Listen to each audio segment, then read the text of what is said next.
සුබ දවසක් කාලට හැමෝම ගොඩක් ආදරෙන් මගේ YouTube channel එකට පිළිගන්නවා. ඉතින් අද නම් වීඩියෝ එක පටන් ගන්නේ ගොඩාක් හවස් වෙලා. දැන් හොඳටම කරවලත් වැටිලා. ඉතින් මම වොස් දාගෙන ඇවිල්ලා පහන තියලා ටික වෙලාවක් නිදහසේ ඉඳලා තමයි අද වීඩියෝ එක පටන් ගන්නෙ. ඉතින් මම දැන් තේ එකක් මුලින්ම හදා ගන්න ඕනේ. තේ එක හදන ගමන් මම කියන්නම් ඔය ඔයගලන්ට පේන පහන ඒක ලුණු පහන. ඉතින් ඒක ගැන මට කිව්වේ මගේ හොඳම යාළුවා. ඒක ගැන එක එක විශ්වාස තියනවා කියලා මම පස්සේදී YouTube videos වල එහෙම දැක්කා. හැබැයි ඉතින් මොන විශ්වාස තිබුණත් ඒ පහන මට නම් මාර විදියට වටිනවා. ඇයි දන්නවද? අදත් මම මාළු කිලෝ 4කට කිට්ටු වෙන්න සුද්ධ කරලා තියෙන්නේ. ඉතින් මාළු කියන්නේ ලොකු මාළු නෙමෙයි සාලයෝ. හැබැයි ඔයාලා දන්නවද මම මෙන්න මේ පහන පත්තු කරලා තියලා තමයි සුද්ධ කරේ. හැබැයි එක මැස්සෙක්වත් ආවේ නැහැ පැත්තකටවත්. මට ඒක ලොකුම ලොකු සහනයක්. ඉතින් ඔයාලා දන්නවනේ සාලය සුද්ධ කරනවා කියන්නේ ලේසි වැඩක් නෙමෙයි. අනිත් එක ඒකේ ස්මෙල් එක එතකොට සිංක් එක එහෙම ක්ලීන් කරන්න ගියාම හරිම අමාරුයි. අපිට සෑහෙන වෙලාවක් යනවා. ඉතින් ඔය දේවලුත් එක්ක මැස්සෝ අනිවාර්යෙන්ම එනවනේ. ගෙදර කොච්චර මැස්සෝ හිටියේ නැති වුණත්. ඉතින් අද නම් එක මැස්සෙක්වත් කිචන් එක පැත්තටවත් ආවේ නැහැ. මට නම් ඒක හරිම වටිනවා. ඉතින් ලුණු පහන හදන විදිය නම් YouTube එකේ වීඩියෝස් ගොඩාක් තියෙනවා. ඒ නිසා මම ඒ ගැන කියන්නේ නැහැ. මම තව විශේෂ දෙයකට කරේ මේකට සිනමන් ඔයිල් දාපු එක. මගේ ළඟ එක එක ඔයිල් චාති තියෙනවා. ලැවෙන්ඩර්, ලෙමන් ග්‍රාස්, ඒ වගේ තව ඔයිල් වර්ග කීපයක්ම තියෙනවා. මම මේකට දැම්ම සිනමන් ඔයිල්. ඉතින් ඒ නිසා වෙන්නත් ඇති. කොහොම හරි මැස්සෝ ආපු නැති එක නම් ලොකුම ලොකු දෙයක් වුණා. කොහොම හරි දැන් තේකත් හදාගෙන ඉවරයි. දැන් ඕනේ ඉතින් මම වැඩ ටික පටන් ගන්න තමයි යන්නේ. රෑ කෑම හදන්න තමයි යන්නේ. ඉතින් මට හිතෙනවා ඔයාලවත් එකතු කරගෙනම වීඩියෝ එකක් කරන ගමන්ම රෑ කෑම හදන්න ඕනි කියලා. අද ඉතින් අපි ගෙදරට අඩුපාඩු බඩු ටිකක් ගෙනාවා. ඉතින් ඔන්න අද උළුහල් අලුතෙන් ගෙනාපු නිසා මට ඒ ටික බැඳ ගන්න තියෙනවා. මම සමහර දවසට අමු වෙනුත් උළුහල්ලේ ගේන විදියටම තියෙනවා. හැබැයි ටිකක් බැදලත් අරන් තියාගන්නවා. හැබැයි මම දැන් පොඩි වැඩක් කරනවා. මම ටික කාලයක ඉඳන් කරපු දෙයක් ටික කාලයක් නවත්තලා තිබුණ දෙයක්. ඉතින් මට ආද හිතුණා නෑ මම ආයේ මම නවත්තපු දේවල් ටික ටික පටන් ගන්න ඕනි කියලා. දැන් මම මේ හදන්නේ මේ බදින්න යන උළුහල් වලින් පොඩි ප්‍රමාණයක් පෙඟෙන්න දාන්න. එතකොට හෙට උදේ වෙනකොට මේකේ පොඩියට මුල් වගේ ඇවිත් තියෙනවා. ඔයාලා දන්නවනේ මුං ඇට පෙඟෙන්න දාලා තිබ්බම අන්න ඉච්චරම නැති වුණත් පොඩි ප්‍රමාණයකගේ මුල ඇවිත් තියෙනවා. එතකොට ටක් ගාලා පැලවෙනවා. එතකොට දැන් මට පුළුවන් හෙට උදේම මේ ටික පැල කරන්න. මම මොකටද මේවා පැල කරන්න කියලා ගන්න කියන්න. ඇත්තටම උළුහල් ඇට ගන්න නෙමෙයි කොළ ගන්න. මම දැන් ටික කාලයකට කලින් ඒක පුරුදු වෙලා හිටියේ. ටික කාලයකට කියන්නේ අවුරුදු 6-7කටම කලින් ඉඳන් තමයි ඒක පුරුදු වුනේ. හරිම රසයි කෑම වලට දැම්මම අමුවෙන් කොළ ගස් ගොඩක් ලොකු වෙන්නේ නැහැ. ඉතින් එහෙම හදාගන්න අමාරුයි. අමුවෙන් කොළ අල තෙල් දානකොට වගේ දාපුවාම රසය අපිට වේලලා තියාගන්නත් පුළුවන්. ඉතින් මම දැන් මේ මාළු ටිකක් වෙනම අරන් තියන්න යන්නේ. අපේ බව්වොන්ට ගෙනාපු ඒවා වලින්ම මම සුද්ධ කරලා තියාගන්නවා. මේ සතියේ මම මාළු බදිනවා නම් ඒ බදින දවස් දෙකක් බදිනවා නම් දවස් දෙකට අවශ්‍ය ප්‍රමාණය වෙන වෙනම දාලා මම අරන් තියාගන්නවා. මම හෙට මාළු බදින්න ගන්න නිසා මේකෙන් එක කොටසක් ෆ්‍රිජ් එකේ පල්ලෙහා දානවා. එක කොටසක් ෆ්‍රීස් කරලා තියාගන්නවා ඊළඟ දවසට ගන්න.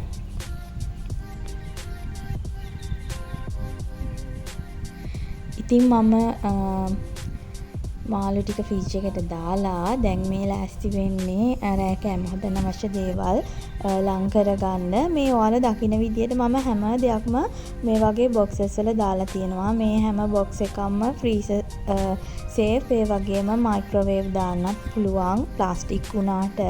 ඉතින් වීදුරු බොක්ස් ගන්න පුළුවන් නම් හොඳයි.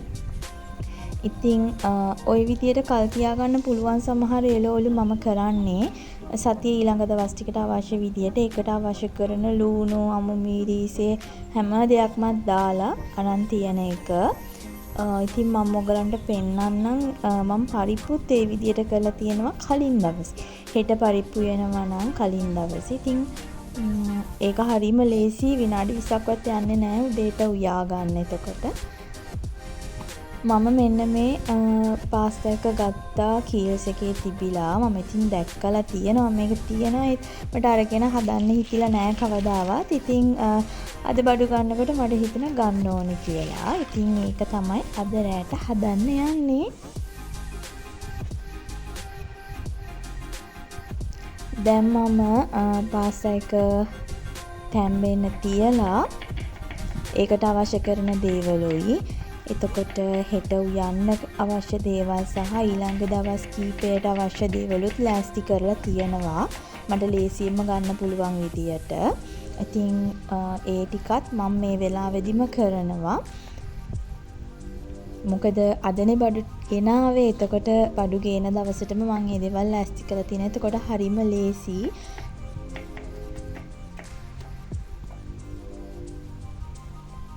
ඉතින් ඔය වැඩ ටික ඔක්කොම කරන ගමන්ම මම තේ එකත් බොනවා. මොකද මම හවස වොෂ් දාලා ඇවිල්ලා තේ බිව්වේ නෑ. ඉතින් රැට කෑම හදන්න පටන් ගන්නකොට පොඩි බඩගින්නක් ආවා. හස්බන්ඩ් කොහොමත් තව පැයකින් වගේ තමයි එන්නේ. සමහර විට කලින් එන්නත් ඉඩ තියෙනවා. මම දැන් මේ ලෑස්ති වෙන්නේ එයා එන්න කලින් ඉක්මනින් මේ වැඩ ටික ඉවර කරලා කුසියස් කරලා දාන්න. එතකොට ලේසි. මට යත් එක්ක චැට් එකක් දාගෙන ඉන්නත් වෙලාව තියෙනවානේ.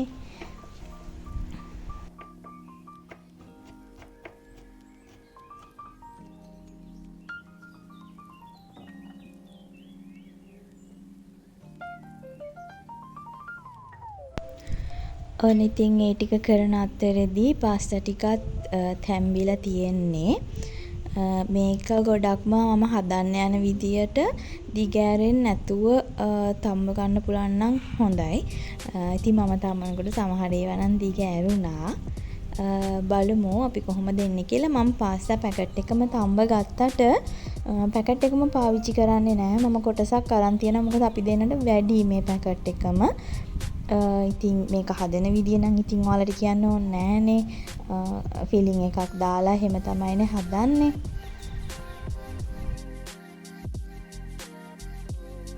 ඉතින් අපි හෙට හදන්න හිතාගෙන ඉන්නේ සැමන් තෙල් දාන්න හිතාගෙන ඉන්නවා මම. ඉතින් ලොකු සැමන් ටින් එකක් තමයි තියෙන්නේ. ඉතින් තෙල් දාන්න මට එකෙන් භාගයක් තිබුණම ඇති. ඒ නිසා මම භාගයක් අද පාස්තා එක හදන්න ගන්නවා. ඉතින් තේක බොන ගමන් තමයි ඔක්කොම වැඩ ටික කරන්නේ.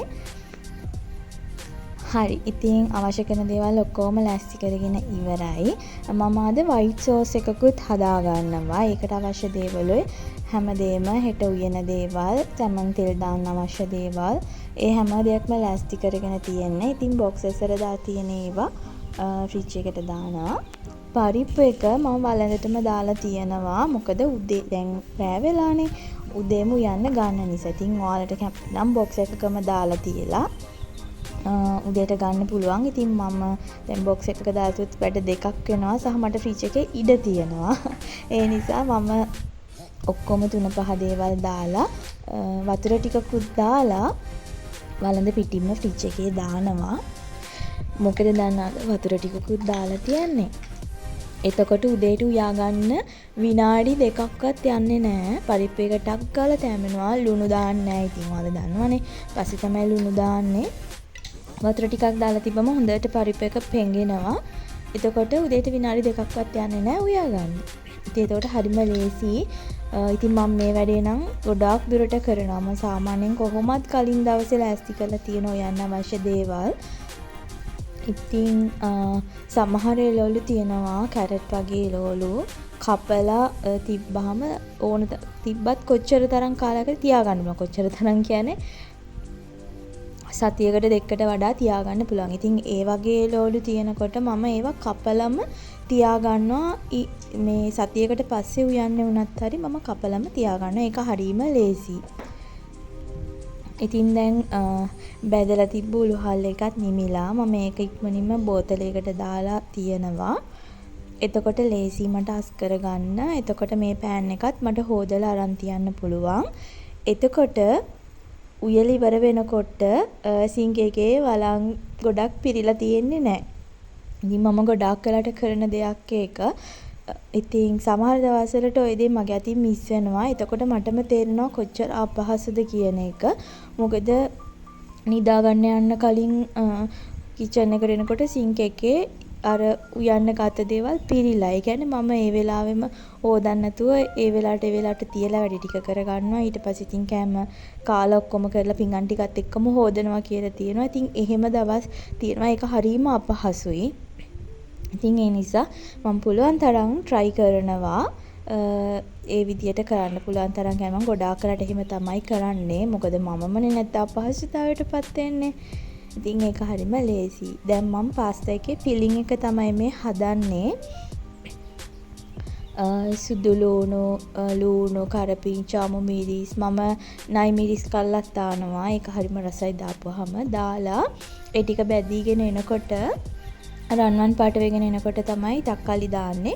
දාලා මම ඒකත් තෙලෙන් පොඩ්ඩක් බැදෙනකොට ගින්දර අඩු කරලා වහලා තියෙනවා. එතකොට සෝස් එක වගේ හැදෙනවා. මේකට මම අර පාස්තා තඹපු වතුර ටිකක් අරන් තිබ්බා. ඒකෙන් හැඳි දෙකක් දාලා මික්ස් කරගන්නවා. එතකොට සෝස් එක වගේ හැදෙන නිසා සැමන් ටික ඔයාලා දැක්කද මම කලින් කුඩු කරලා තියාගත්ත සැමන් ටික තමයි ෆිලිං එකට ගන්නෙ. සෝස් එක වගේ හැදුනට පස්සේ අවශ්‍ය ප්‍රමාණයට ලුණු, මිරිස් කුඩු හරි කැලි මිරිස් දාන්නත් පුළුවන්. කැමති දේවල් ටිකක් දාලා රස කරගන්න පුළුවන්. ගම් මිරිස් ඒ වගේ. ඒ වගේම මම කැරට් ටිකක් වැඩිපුර දානවා. මේ කැරට් මම දවස් 2කට වගේ කලින් ග්‍රේට් කරලා තියාගත්තේ ඒවා. මොකද මම මේ සතියේ ෆ්‍රයිඩ් රයිස් එකක් හරි නූඩල්ස් එකක් හරි හදන්න හිතාගෙන තමයි එහෙම තැස්ති කරලා තිබ්බේ. ඉතින් ඒක මම අද යූස් කරනවා මේකට.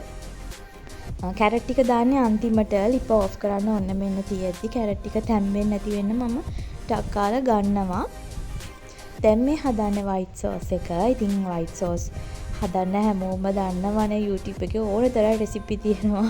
ඉතින් මේ මම හදන විදිය බටර් ටිකක් පෑන් එකට දාලා ඒකට සුදු ලුණු ටිකක් දාලා මම ලුණු ටිකකුත් චොප් කරලා දානවා. පොඩි ලුණු හරි ලොකු ලුණු හරි ටිකක් චොප් කරලා දානවා. දාලා කෝර්න්ෆ්ලවර් ටිකක් කිරි එකෙන්ම දිය කරලා දානවා. දාලා ඊට පස්සේ ෆ්‍රෙෂ් මිල්ක් දාලා එහෙම තමයි මම හදාගන්නේ. දැන් මේ පාස්තා එකට ෆිලිං එක දානවා.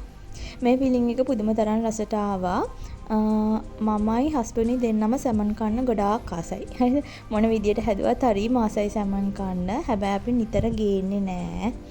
ගොඩක් උෂ්ණ නිසා නිතර ගේන්නේ නෑ. ඉතින් ගේන වෙලාවට ඉතින් ඇති වෙනකන් කනවා. මේ විදියට දාලා ඔයගලන්ට පුළුවන් මේකට උඩින් මොසරෙල්ලා චීස් දාන්න. මොසරෙල්ලා චීස් දාලා oven එකට දාලා ගන්න පුළුවන් විනාඩි 5ක් විතර. ඉතින් මම අද එහෙම කරන්නේ මම පෑන් එකේ තියලා බටර් පොඩ්ඩක් දාලා වහලා තිබ්බා. තියලා අරගත්තා. අරගෙන ඉතින් මේ විදියට arrange කරලා white sauce එක උඩින් දානවා. මම අද white sauce ටිකක් වැඩිපුර හදාගත්තා. එතකොට මට බෝතලයකට දාලා සතියක් වගේ පාවිච්චි කරන්න පුළුවන්. කල් තියාගන්න දේවල් දාලා නැති නිසා තමයි මම සතියක් වගේ කියලා කිව්වේ. මොකද මම සතියකට වඩා ගෙදර හදන white sauce එක තියාගෙන නැහැ. ඒ නිසා මම සාමාන්‍යයෙන් සතියකට එහා තියාගෙන බලලා නැහැ. ඉතින් ගොඩක් රසට තිබුණා. මම හදපු නිසා කියනවා නෙමෙයි. ඇත්තටම රසට තිබුණා. ඉතින් අද දවස් ඉතින් ඔන්න විදිහට තමයි හවස් වරුව ගෙවුනේ. ඉතින් මම මේවා ටික කර ඉන්නකොට හස්බන්ඩ් ආවා. ඉතින් එයා තමයි මට වීඩියෝ එක ඉතුරු ටික කරලා දුන්නේ. ඉතින් එහෙනම් අදට වීඩියෝ එක නවත්තනවා. ඔයාලා වීඩියෝ එක එන්ජොයි කරන්න ඇති කියලා හිතනවා. අලුත් වීඩියෝ එකක් අරන් ඉක්මනින්ම එන්නම්. හැමෝම පරිස්සමෙන් සතුටින් ඉන්න.